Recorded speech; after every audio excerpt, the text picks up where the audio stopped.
I'm smiling because I'm grateful for the chance to come to you today and share with you, the good people of Guyana, the people who deserve that country, the people whose ancestors fought, bled, were sacrificed, were sidelined, were treated worse than slaves. To those people, I direct my broadcast today to you, because only you appreciate common sense, only you appreciate law and order, and only you have the best interests of Guyana at heart.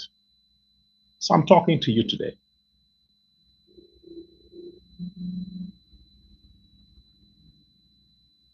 I'll do my best to compose myself. I'll do my best to make sure that I communicate with all calmness to all of you, because you understand how the events of today, this morning, would have impacted me the most. I don't know about the rest of you, but I know that I take it personal. It impacted me the most. Yeah, close to home. Matter of fact, it happened at home. So I take it personal.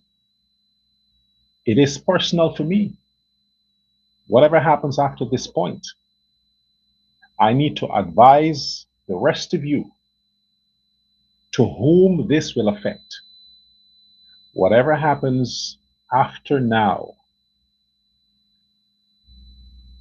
I urge you not to see the people who have subjected Guyana to this global embarrassment, not to see them as your fellow citizens.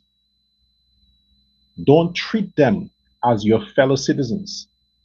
They are aliens that have invaded your land, occupied your land, and have bullied their way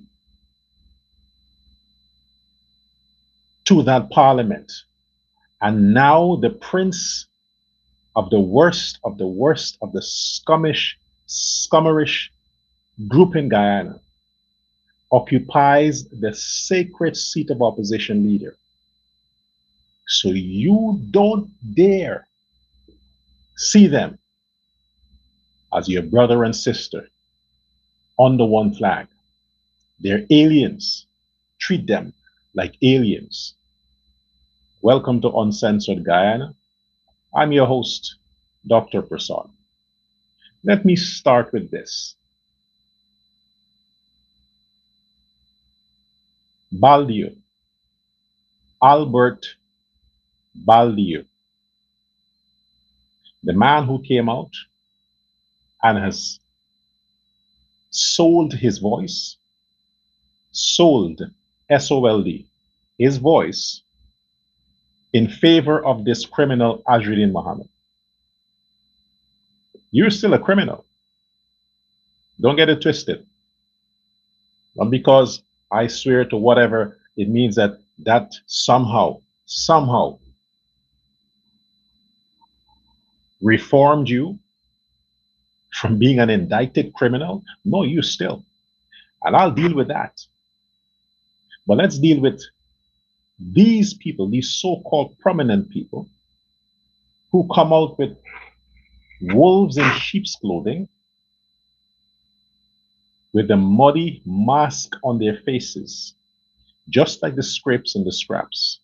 Yes, Albert Baldio, I'm calling you a scrapehead. I'm calling you that. Because guess what? You think Guyanese forgot what you did to them in New York? Little Guyana? Oh, you think they forgot? All those people you hurt, took advantage of, mostly Indo-Guyanese living in New York? You think they forgot? Did you? Let's explore. Baldio, let's explore. I had the pleasure of doing some research on you.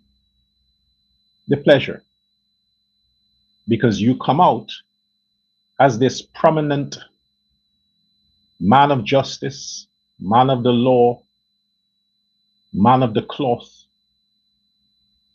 who want to give his voice to try to add some kind of legitimacy and credibility to the criminal.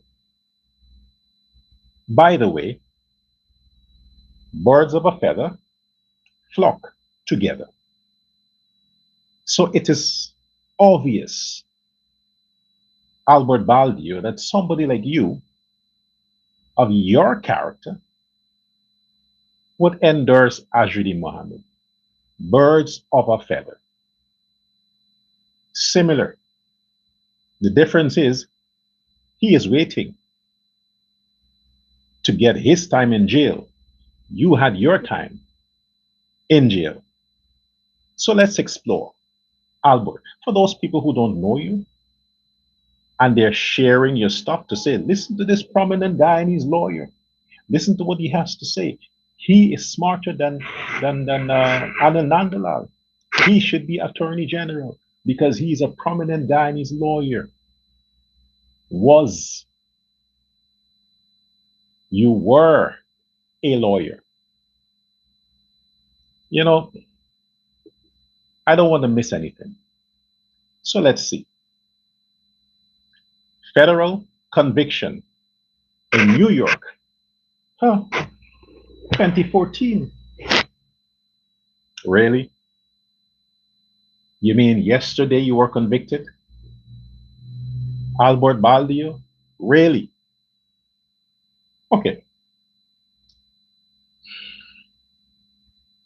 In 2012, Albert Baldio, surrendered to the federal authorities in New York on charges including conspiracy to commit mail fraud and obstruction of justice. He surrendered to federal authorities in New York on charges including, charges are here. This is already covered. And we have an addition to the charges. This is the including. Conspiracy, meaning he planned with other people. It's a group of them. Conspiracy to commit mail fraud and obstruction of justice. To commit, meaning the Justice Department got involved in time to obstruct the conspiracy, caught him in the act. Yes, Albert Baldio, lawyer, related to alleged campaign finance violations to run for city council. Imagine that. You have a criminal who was just sworn in today, commit the same similar acts. But in Guyana, they accused him of campaign finance crimes, but they didn't pursue him with the law. That's Ajruddin Mohammed. So we have Baldio and Mohammed, same thing. Moving on. In 2014, a federal jury convicted Albert Baldio, on 7 counts of obstruction of justice for allegedly tampering with witnesses during the investigation.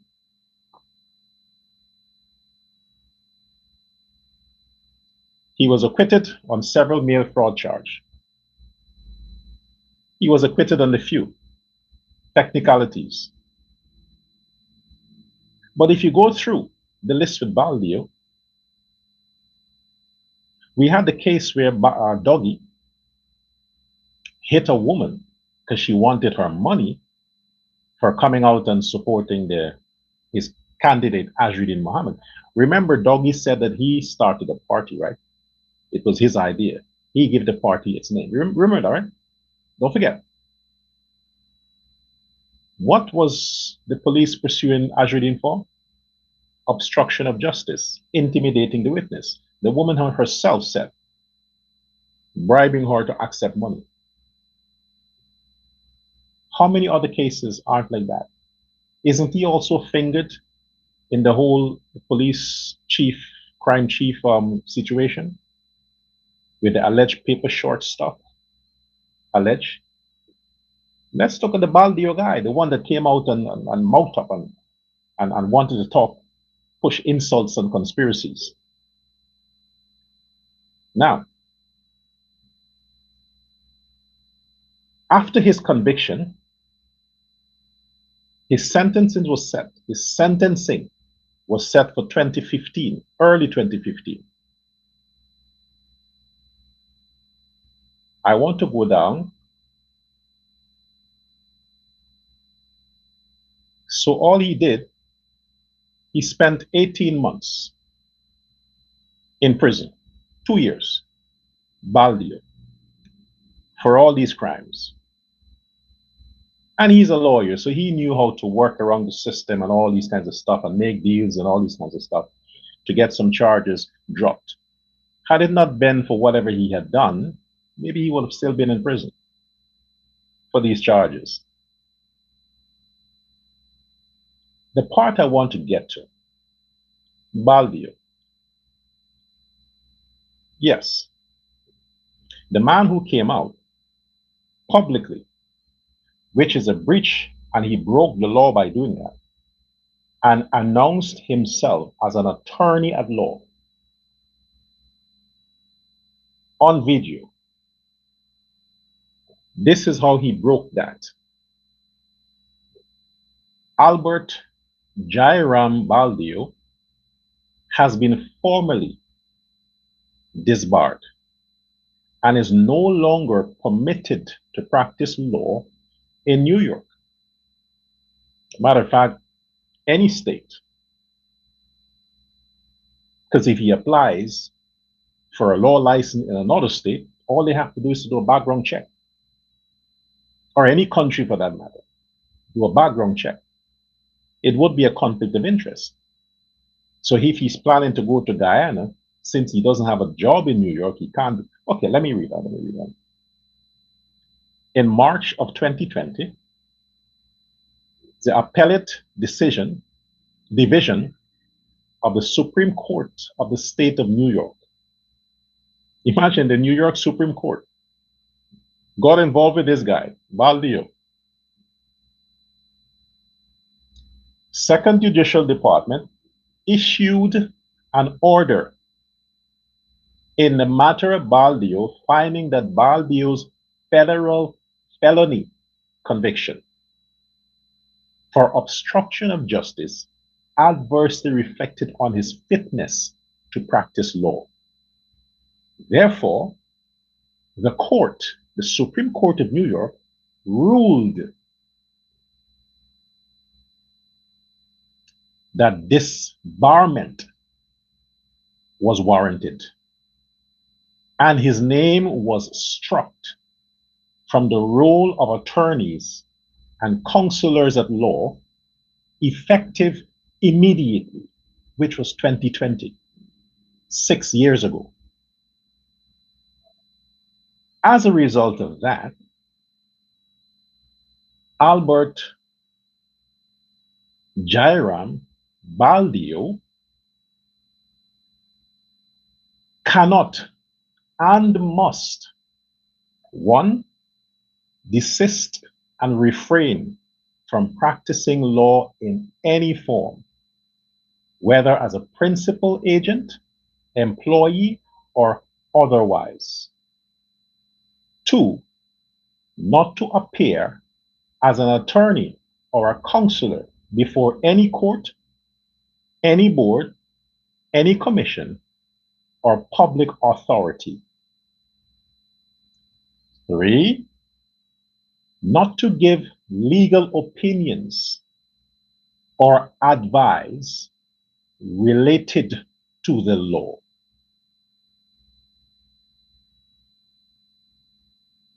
Not to hold himself as an attorney or a counselor at law.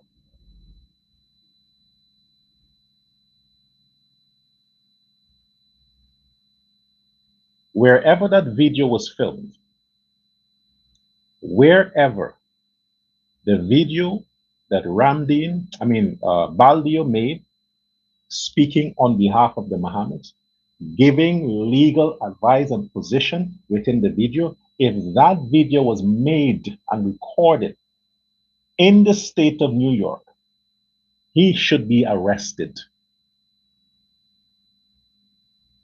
Yes, Baldio, Albert Baldio, is not a lawyer.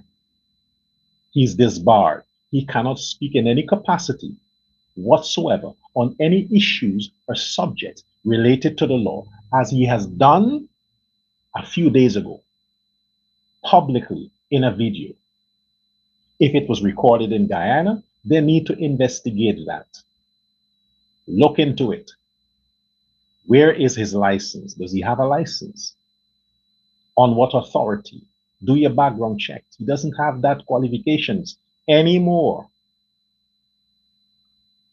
because he's an ex-convict, a criminal. These are the associates of the Mohammeds. And what he continued to say in his rhetoric and his rampage, oh, I've never met the Mohammeds personally. Are you serious, man? You think that the viewers would buy that shit? That you came out of the blue, knowing that you don't have a job, you can't work other than doing security. Other than that, you can't do anything related to the law as you were trained for. So what else is there for you to do, Baldio? What else? Be a paid pundit for the Mohammeds too? To think you can add some credibility because the wider diaspora may not know who you are? Well, lucky for me, when you came out and you talked, and I came out and I rebutted what you said, droves of people, Albert, droves of people that you have allegedly scammed and took advantage of contacted me. They can't believe this guy. I said, why? Because this is what he did to me. So I told those people, I can't speak after you. I'll do my own research. I'll call up folks, wherever I can get some information from. And they would know where to link me to get information. Because I have people too. But what you can do is if you stand by your accusation that this Baldio guy scammed you, took advantage of you, there is the comment section on my broadcast, the comment section. Go ahead, state your story. Let us know. After all, you are the victim. And yes, in the research, it did say conspiracy to, threatening witnesses and all these things. I don't think anybody has a gag order that they can't speak publicly as to what this Baldio guy did to them. No, he's a convict. You can't have a gag order for someone who was in a prison for the same crimes you're speaking of. This is not a case that's been tried. You were convicted, Albert Baldio, convicted, went to prison for said crimes. You are a convict. You have no rights. You can't vote. You have no rights. You should know that as a lawyer. You went to prison, you're done. You can't go and place a vote. Prisoners don't have rights. You should know that. So you come out and say what you say.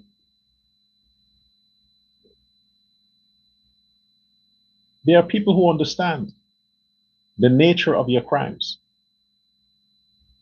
The fact that Azruddin Muhammad is waiting to have his day or his years in prison and he can't make any deal like you have. You may have ratted on people who you were involved with. You sold them out to get a lesser sentence. You snitched on them, allegedly. Okay. He can't do that because they snitched on him.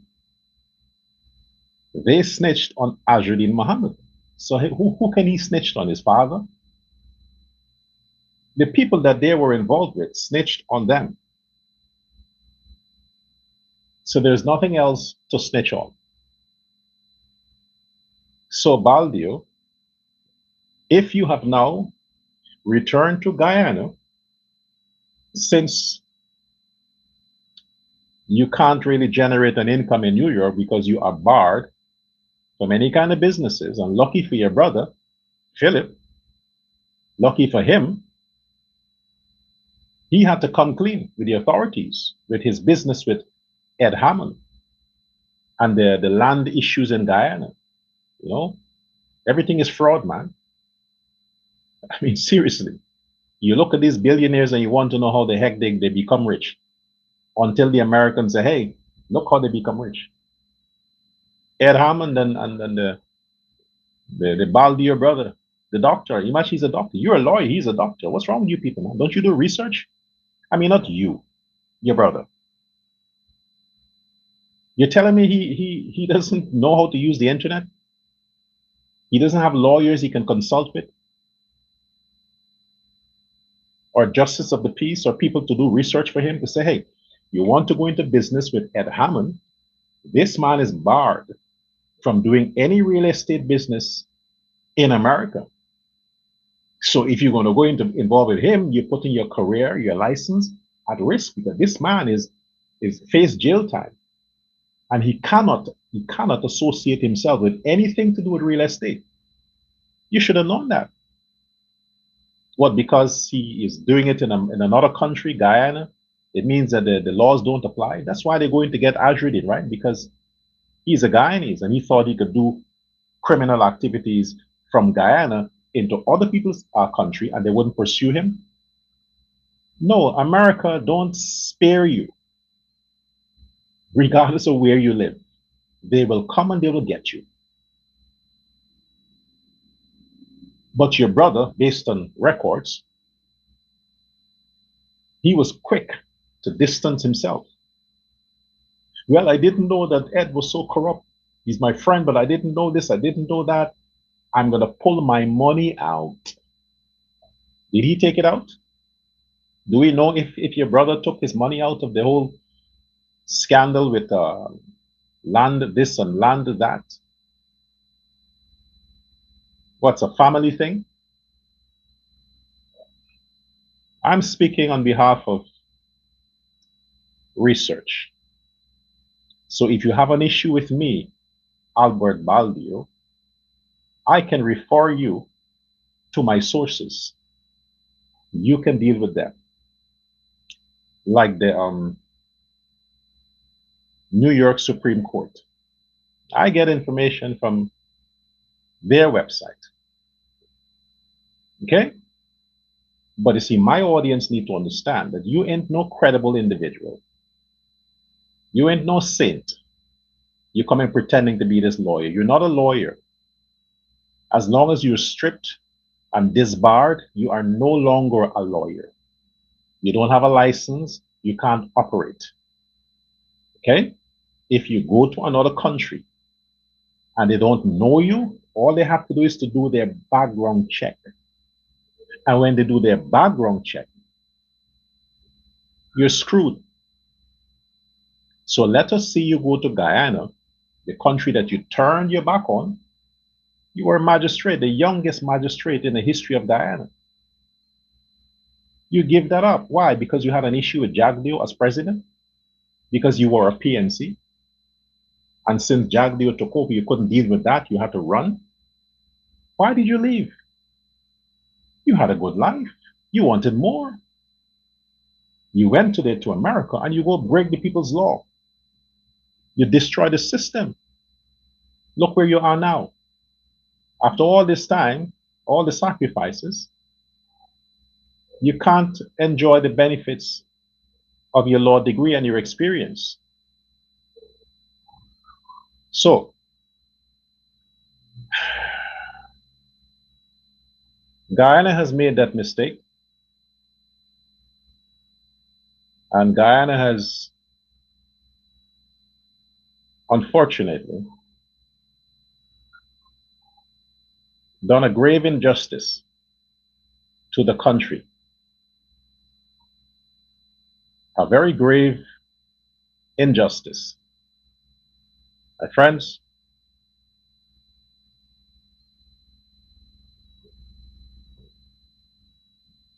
I spent hours trying to word how I can present this issue. You have seen, we all have seen. To our dismay and pain and hurt and disappointment, we watched history in the making. In real time, we watched. The whole image that was presented to us as the group of opposition parties or members from the Win Party, it was disgusting to look at. Disgusting. The worst picture that you could have ever have in your frame, the vision of your eyes, in any political scene. It's like a remote part of Uganda where you have these washed out politicians who bribed their way or killed their way into politics and kidnapped their way into politics. That's what it seemed like. A desolate place, as if the parliament was abandoned. Yeah, the sane members of the parliament decided that we don't want to be here anymore. We would choose another venue to hold the sitting for the people because it became a house of scorn, desolate, cursed. The image is so ridiculous. The head of the criminal enterprise now sits in the seat as opposition leader to represent who? Who are the people he's representing? As much as I've had my issue with the PNC, Campbell and the others, I'm a bit disappointed that they concede. They lost trust in their own people. They lost trust in their own people. It's not the power of money that got Ajrid in there. It is not the power of money. No, it's not. It's a clear case of the loss of confidence and faith in your people. The PNC could have worked harder to convince the Guyanese that they represent that that man is a danger to them. Walking out of the parliament doesn't say anything. It doesn't say anything. You had enough time. You had from September after the elections to yesterday to make sure that that never happened. Now people have been convinced that each and every one of you were paid to stay away. Now people are convinced that that is what happened. Because in no sane professional politician who is an opportunist would sit back and allow a newcomer, incompetent criminal who is indicted, who is on his way out, to embarrass the country like that. They wouldn't allow that. But instead, why did you even show up, PNC? Why did you even show up? You should have stayed home. Showing up there and then turning your back, what's the point? What are you into the theatrics? You're dramatic? You're a bunch of women? You should have stayed home. That was the better protest. You're not a part of it. You wouldn't endorse it, regardless of who get the most seats. The point is, you understand, your constituents understood or understands that Azruddin Mohammed is toxic, not just for the parliament, but for the country. And you should have fought to the end. You should have been broadcasting. You should have been online doing your lobbying to the members of WIN to say, hey, don't think with the millions he may have given you. He is not the man to lead you. You should have done that. Believe me, they would have been convinced. But you failed again. You failed again. The opposition has reduced. Now all you have is an opposition party of 16 seats. Because the PNC, you're not counted anymore. Your boss told you. Azruddin Mohammed is your boss. No, he is. Whether you like it or not, he is your boss. And that's official today. Might be for 2 weeks. The point is, he is your boss. Your boss already told you. This is not proportional representation for the allocation of committees. Your boss said to you, he will unilaterally assign people to certain committees. He and only he, Almighty Azruddin, your boss, is going to decide who sits on committees. You have no say, PNC. You know, one of the persons who has made sure that she protect her paycheck, her sponsorship, and her selection to be on committees is Amanza Walter Bizier. The disappointment to everyone. She made sure that she suck up and kiss up and whatever else she did to secure her position so that she can be selected to be on many committees, earning more. I understand why you didn't miss her when she left. When she quit the PNC, nobody missed her. I can understand why. The country is now seeing the true colors of people like Amanza Walter Desir. This is why she got no votes. I think Simona Brooms would have done a better job. Simona Brooms seemed to be a woman of principle. She would have done a better job. She would have like, I'm not supporting this asshole. The things you can buy with money. But I tell you, while the disappointment rocks the parliament, this is the beginning of the end. We warned you. All of us did. We talked to you. We begged you. We prayed with you to say, make sure this man is not. But like our visionary president said, it could be a she. It's not over yet. Not over yet. It could be a she in 2 weeks. Because when he's out, they will have to elect another one. But then they will have what? 15 seats. They'll be fighting amongst themselves. And obviously, who's going to get that position?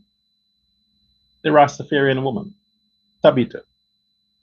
So that's when we have the she, when he's gone. Now let's explore, for your comfort, good citizens of Guyana, let's explore what this means after today. I made some notes because I want to make sure that perspective is there. And we get it. Guyana, unfortunately, today has risked our reputation and reality. That's what we have risked today. It's in jeopardy now. It's official. In jeopardy. Who's going to take Guyana serious? When you elect Ashridin Mohammed today, the individual that the United States is waiting to pick up, to take, that doesn't mean they're going to drop the charges. The United States are not going to negotiate with terrorists, indicted individual, just because a parliament elects that individual as opposition leader in a country. They will treat that individual the same way they treat a president who is wanted. It's no different. And I said before that they are not going to separate Ashridin Mohammed from the country to say, well, he's an individual, then we need to deal with him as an individual. No. He's a politician, an opposition leader, and they will deal with him as a country. So clearly, my second point on this is the United States treats indictments seriously. They treat it the same way they treat narco trafficking. Seriously. The countries, you have seen what has happened to countries who had individuals like Ashridin Mohammed indicted. There's a lot of diplomatic pressure, and I guarantee you, Guyanese, in the near future, the same thing that happened to Barbados about visa restriction, in the coming days or weeks, might be days, there will be another announcement from the United States State Department regarding Guyana. And Guyana would face severe visa restrictions in the coming days, possibly days, not weeks. Wait and listen. Financial scrutiny. Financial scrutiny. Guyana largely depends on international donors and lenders.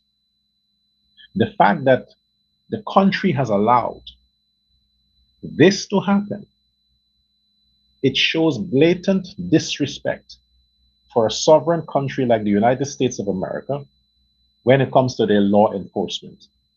It's a blatant disrespect.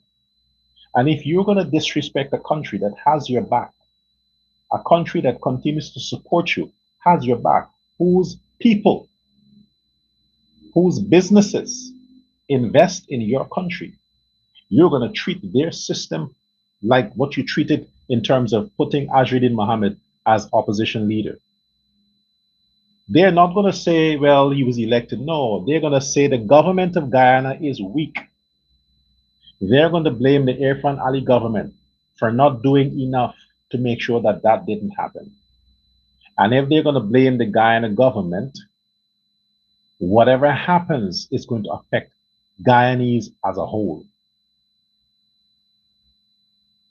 You can't negotiate this away. The president, when the pressure starts to come down, he can't call Rubio and say, man, can we work a deal out? No, there's no deal. He can't do that. You have enough time to make sure this don't happen. You have the law at your disposal. You have your courts, your system. Use your institutions to protect your democracy. That didn't happen. You allow Ashridin and his bunch of thugs to bully their way to hijack the country the way they have done it.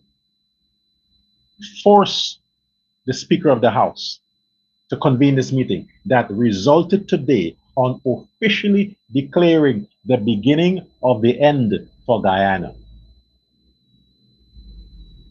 You want to get it a bit scarier? Here is a bit scarier. Right now we have oil, foreign currency, and investors. Who controls the oil? America. Who controls the foreign currency? America. Who are the core of Guyanese investments? Americans.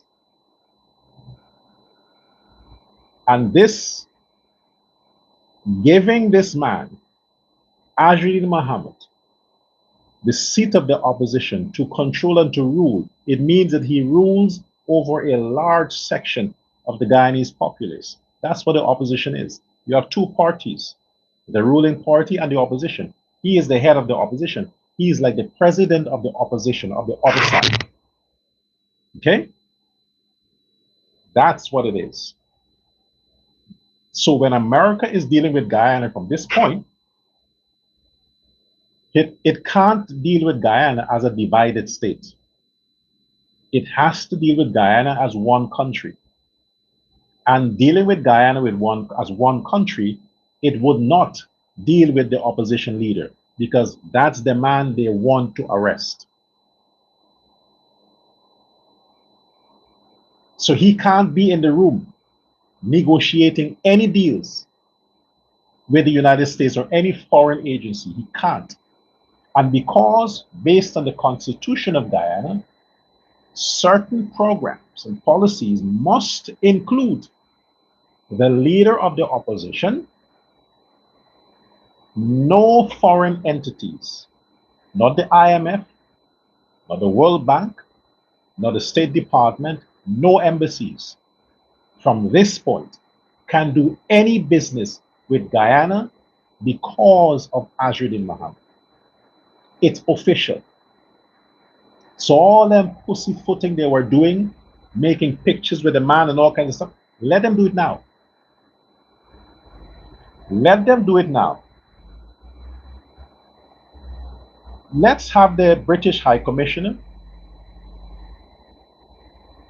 have a second farewell party and let her invite the Mohammeds again as an opposition leader now. Let her do it. She wouldn't. Let the outgoing American ambassador, when she's having her farewell, let her invite Ajudin Mohammed. Let her do it. Or any embassy or consulate, let them try. They wouldn't because they can't. So all them scrapes who were typing on their phones and like, oh, God is great and God is this, and how they were cheering today. I mean, come on, folks, understand this. You're misrepresenting God. You're telling the people that listens to you that God supports the crimes of the Mohammeds, that God stands with injustice, that God stands with criminal activities. I mean, what did the Bible say about paying your tithes and offering? Can a man rob God? Yet you robbed me. In the Bible, it says that. People were chastised, punished for not paying their tithes and offering. In the New Testament, they have so many texts regards to that. Are you telling me God is going to support and you are thanking God for the fact that you bullied your way to get this criminal sworn in? You think God had something to do with that? If God had something to do with that, why did you have to come out in the street?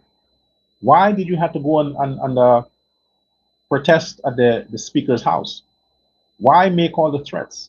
Why try to silence people? Why use the weapons you used that lead up to this point of having your king and Lord, Ajudin Mohammed, sworn in as opposition leader. You telling me God told you to do all of that? So now you give God credit for using the tactics of bribery, threats, intimidation, bullyism.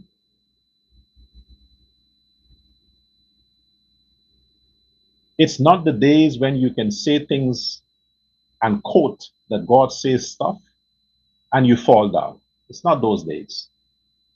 God is a bit more tolerant these days. You can ask for forgiveness. But if it were those days when you lie and you say things that God told you stuff and then you fall right down, a lot of you would shut the hell up. You wouldn't say anything. You would not be speaking. So let's leave God out of this. The people who are largely responsible for this atrocity, for this crime, for this evil are black people. The only people. Nobody else.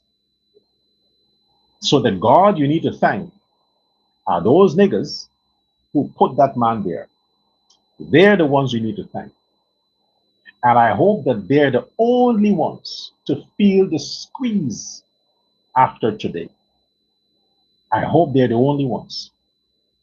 And the good citizens of Guyana, who for some reason couldn't do much to stop the process, we are not affected by the consequences of this idiot. So since Guyana is a new oil state, having to deal with this now, sad times ahead. Now Guyana is exploring its oil. Now Guyana is trying to put stuff together to make sure that everybody eats. Now she has to deal with this. You know what you risk after today? These oil companies would understand that we can't trust this system. There's no stability. The rule of law is messed up. These people can face sanctions.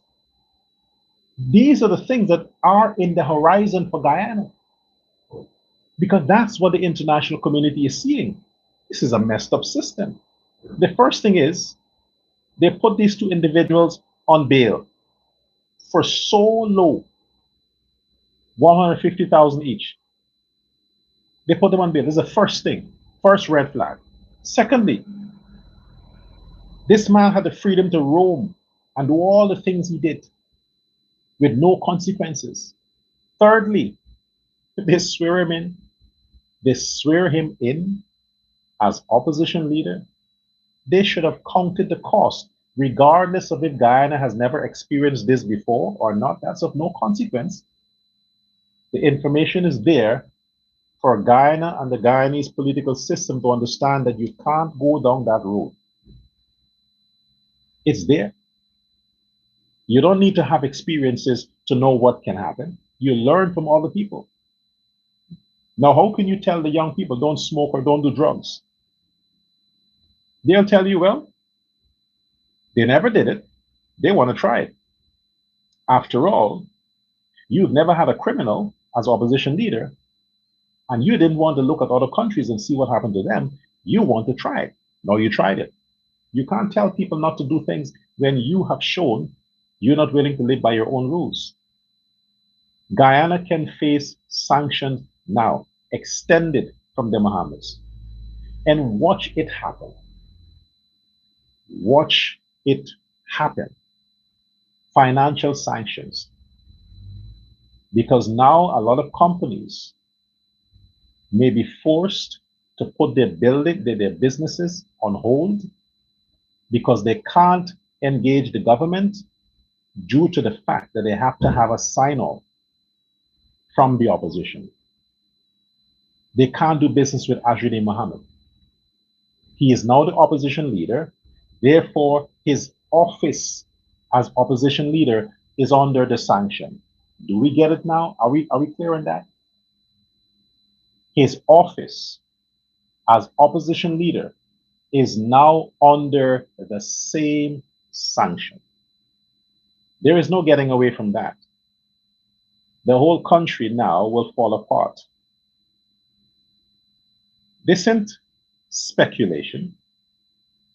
This is providence. If you drink and drive, you will get into accident. Not you may get into accident, you will get into accident.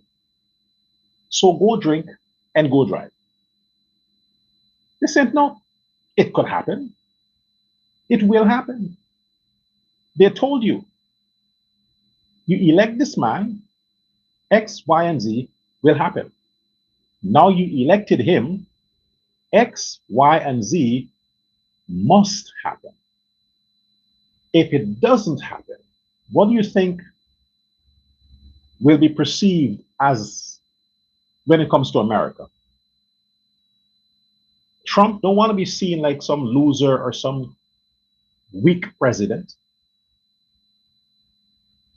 They will act. The Trump administration will act. Ajudin Mohammed and his father were pursued long before Trump came into office. Across two regimes, they were pursued. This isn't something that is unique to Donald Trump. They have to make sure the consequences follow this decision of Guyana's parliament today. The consequences will follow.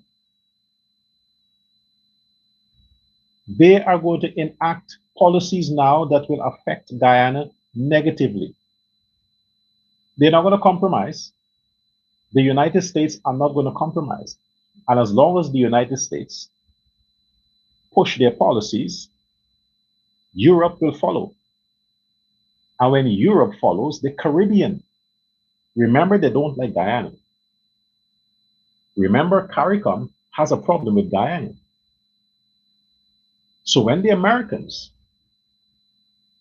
start to hammer the nail and Europe decide to like, okay, we don't want to offend the Americans, what do you think CARICOM will do? Say, no, we're brothers and sisters. We need to stand by Guyana. No, they wouldn't. They see an opportunity to stand by and see Guyana fall so they can cheer it on. That's what they will do. Who is going to suffer? Who do you think will suffer? All of us. Each and every one of us. Financial sanctions is the worst kind.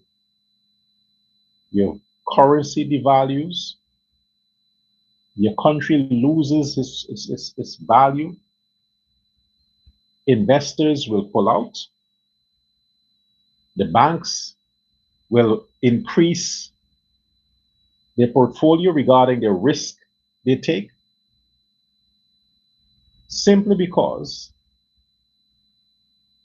the rest of us sit back and allow a group of people to hijack the country. And that's what they did. And they put at the top of that position a man who's sanctioned, who's wanted, who's been pursued, and who's waiting extradition. Even after he is gone, the damage is done.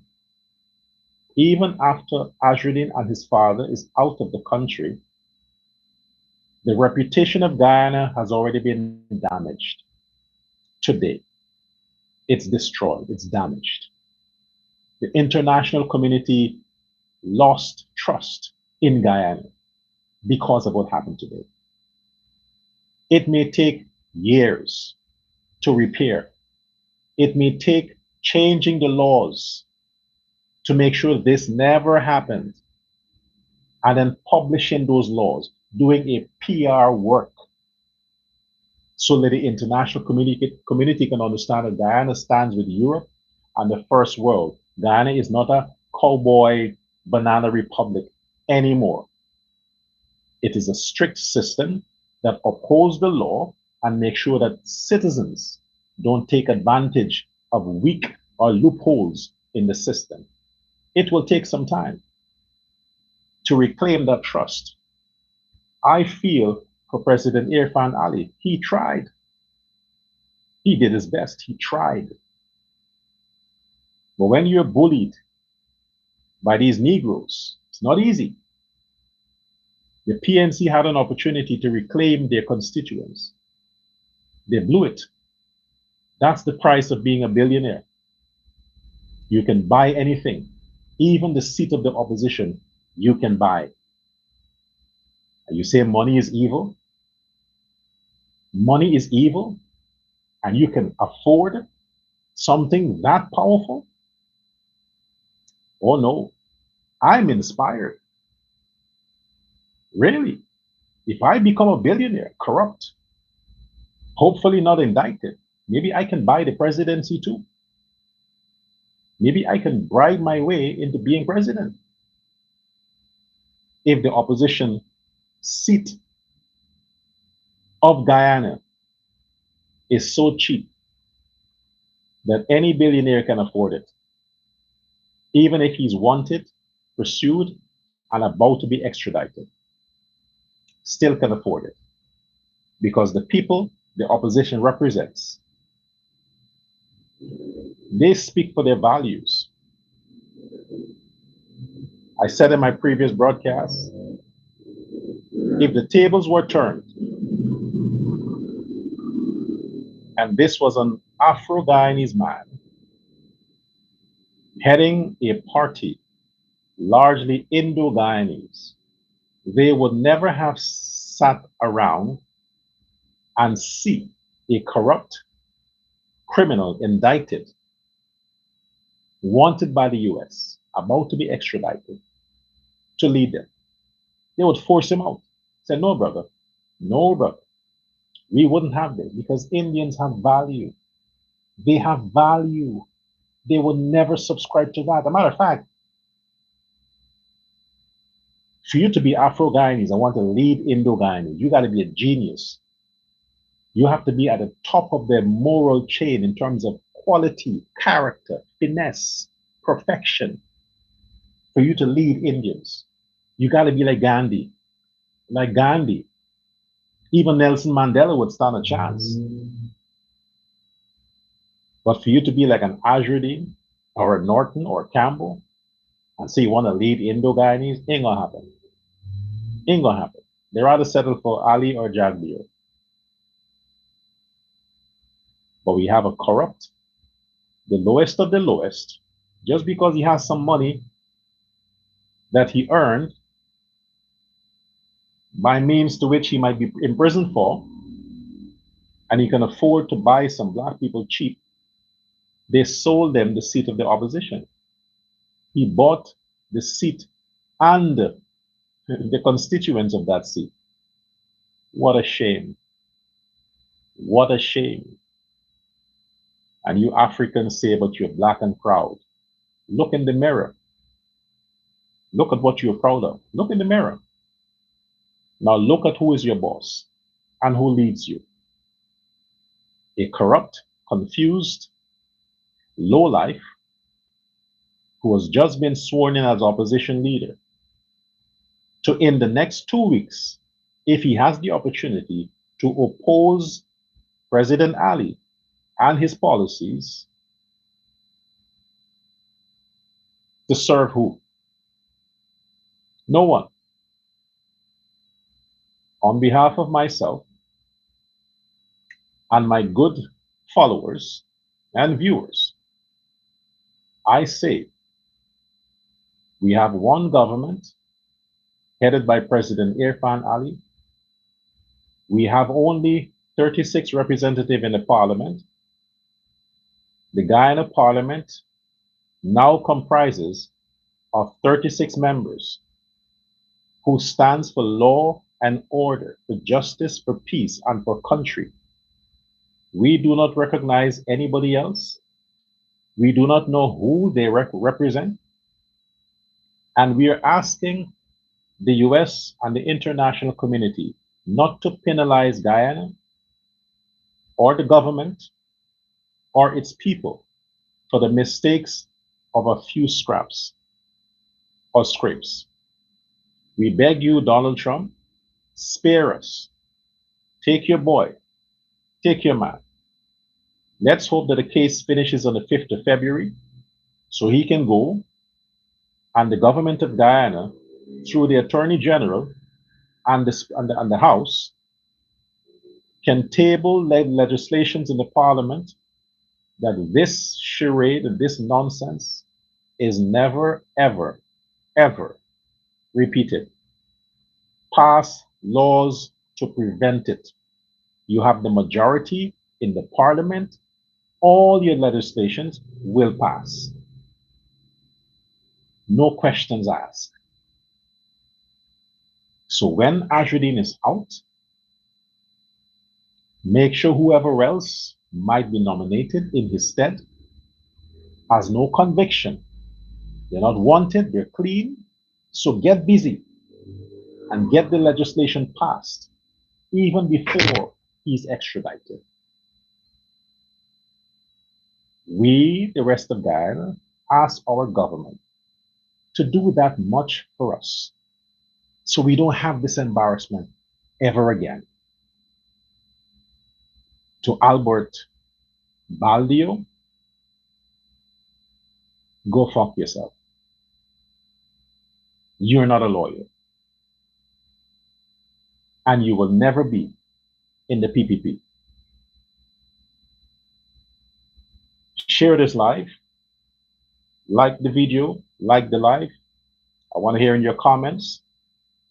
At the end of the day, you're all I got. I would also like to see your donations coming in. As you know, nobody funds me but you, the viewers. So please go ahead and make that donation to the my Zella account, or you can do so via Western Union or MoneyGram. So let's keep common sense alive. We stand with our government, we stand with our president, and we don't have an opposition leader in the parliament. We only have 36 members, and they're the ones our eyes will stay on. Let the devil try with his people. We stand with God. Thank you for your attention. Goodbye.